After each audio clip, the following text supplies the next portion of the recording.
tonight has been really an amazing session. We are looking at so many different styles of investing, and let me just share my screen. So wow. So one thing I really found funny is that these investors none of them have really long hair. I don't know why my hair just looks like crap. I can really see that, you know, Kelvin is really practicing the patience he's talking about by queuing and all those haircuts and stuff. I don't have it yet. So let me just begin. Today, the topic I'm going to talk about is mostly centered on US stocks. But I'm going to still see your desktop. John, we still see your desktop. Yeah. I'm sharing a desktop. Yeah, don't mind. So yeah. So this is about the one book that all investors must read.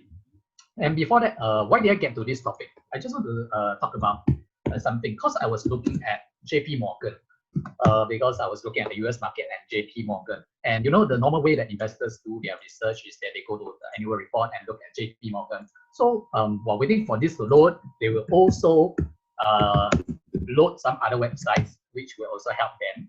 And one of the commonly used one is actually Yahoo Finance.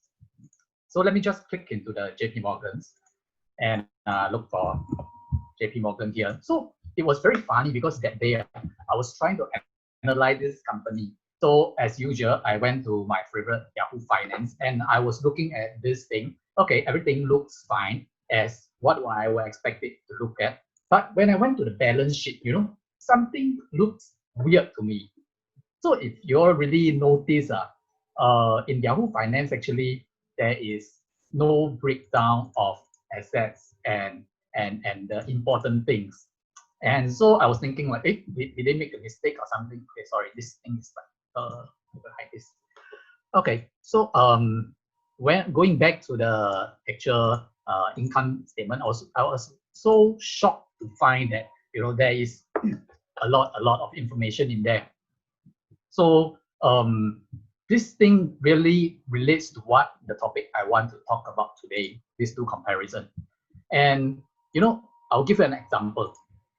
So imagine you're going to shoot something, right? We're going to shoot something. No, we are not in US, so we are going to shoot a photograph, okay? So, when we use Yahoo Finance and other aggregators, we're actually getting this. This is what we're looking at from a single financial statement. And sometimes we are damn lucky, okay? So you get this instead. So thank you Yahoo Finance. I don't know why they want to reduce it when it's already so little. But if you read the actual single financial statement, right? Let's say the balance sheet, you know, the information you get is actually this. And this is because we created scorecards, right? So when we do scorecards, we need to have different categories. And in a single financial sheet, let's say balance sheet, we have up to 84 different categories to put these things into, let's say cash and cash deposits and stuff.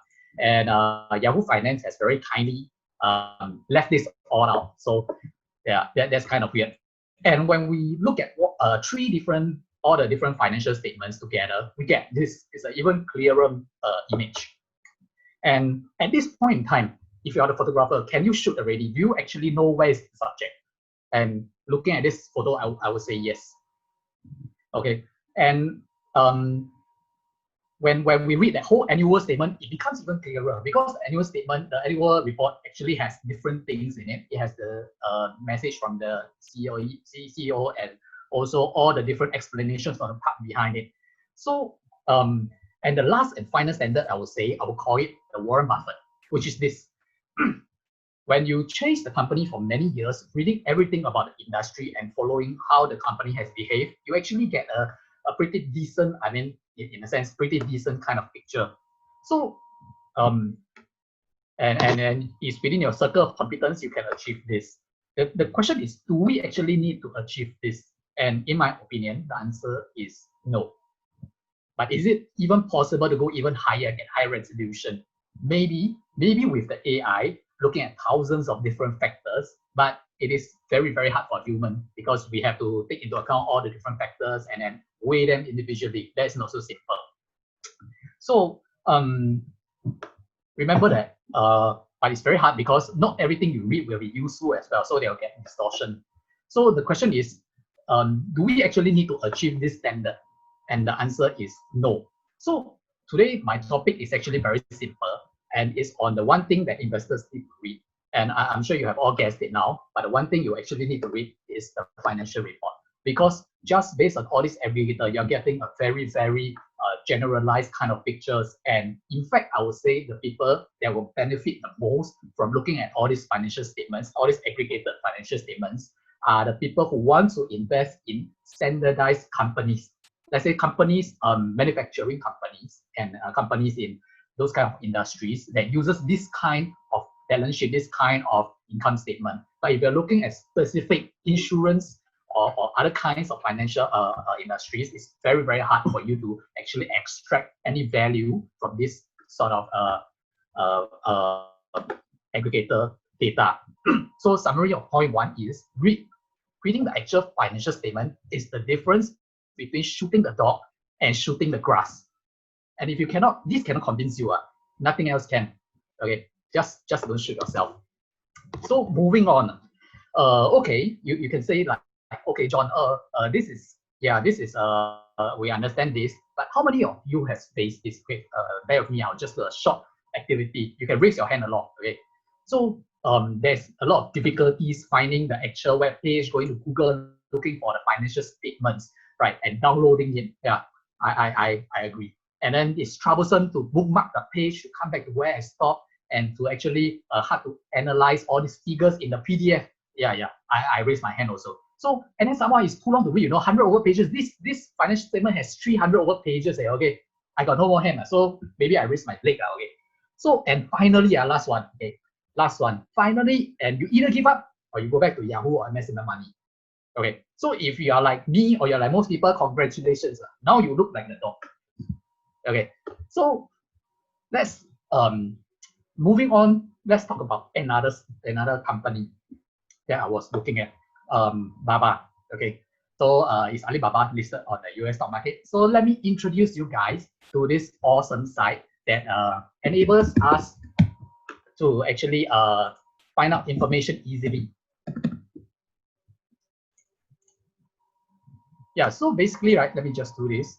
This will come in handy later. When we are looking at this, US SEC has actually created this website, which is very, very beneficial for all of us. It allows us to quickly access all the different financial statements. And of course, SGX has done this as well, but it is not as good. Okay, so the annual report is listed as 20F for foreign companies in the US market. So just by doing this, searching for the company and clicking this, you can see all the different data, all the different documents. And if you want to, you can read it in here. So this has made life much easier. And this awesome site that the US SEC has created, and it has everything in one place. So, like investors, we are disciplined and we look control on the outside, right? But actually inside, all of us is always worrying. We're very worrisome people. We think and we think all our judgment calls, and we constantly evaluate our moves. So at times, how many of felt this way, that we seriously doubt whether we even made the right decisions or we have done the right things? And on the other hand, there's a specific group, selected group of investors that doesn't. They buy small numbers of stocks with large positions. What's the difference? The difference is between these investors, the good and the great ones, are that they all read financial statements. Like people like Kelvin, people like Sharon, people like Jimmy, you can just ask any of them, okay? If they will tell you that they need to dig deep in order to find value. So this is my second point, which is what do we want? And we want to talk, but how are we going to do it? SEC HDA is a website that can allow you to do this easily. You can look at SGX as well. So of course, today our sharing session has a lot of people of different levels. So if you already know this, you can just bear with me, because I want to introduce other people to this as well. So the question is, the other third point that I want to bring about is when you look at aggregators like this, you're seeing the dog, but you're seeing the dog in 8 colors. There is so much details that is lost.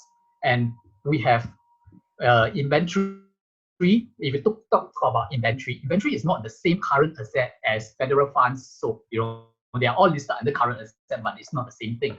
And unearned premium liability.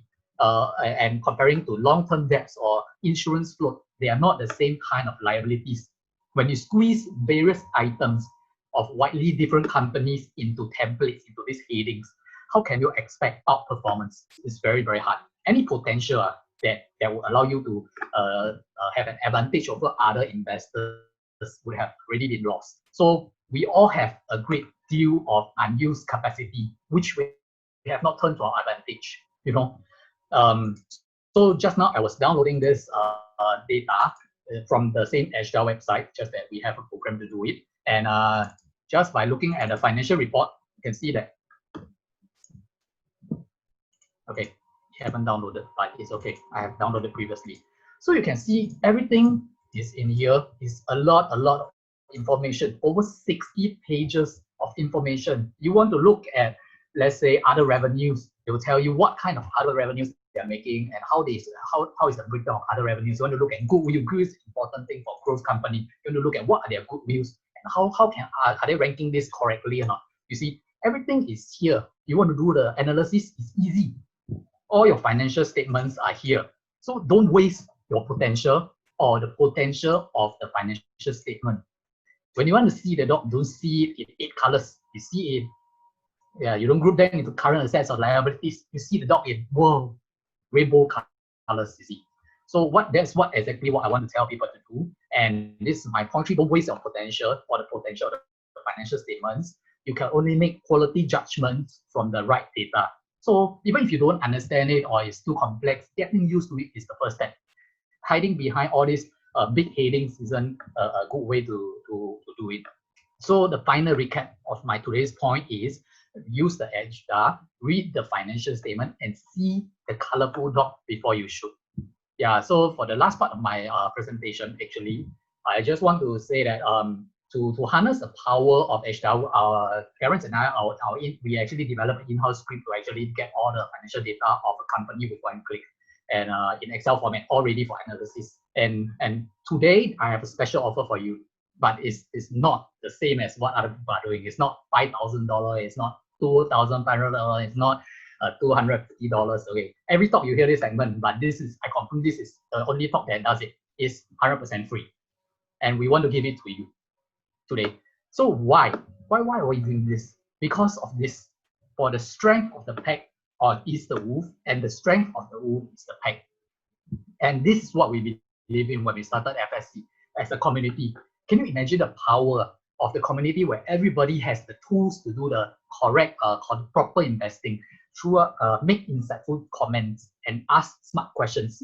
So through this community, we hope to make each other stronger, and it's our dream to see it happen, because that is what defines us.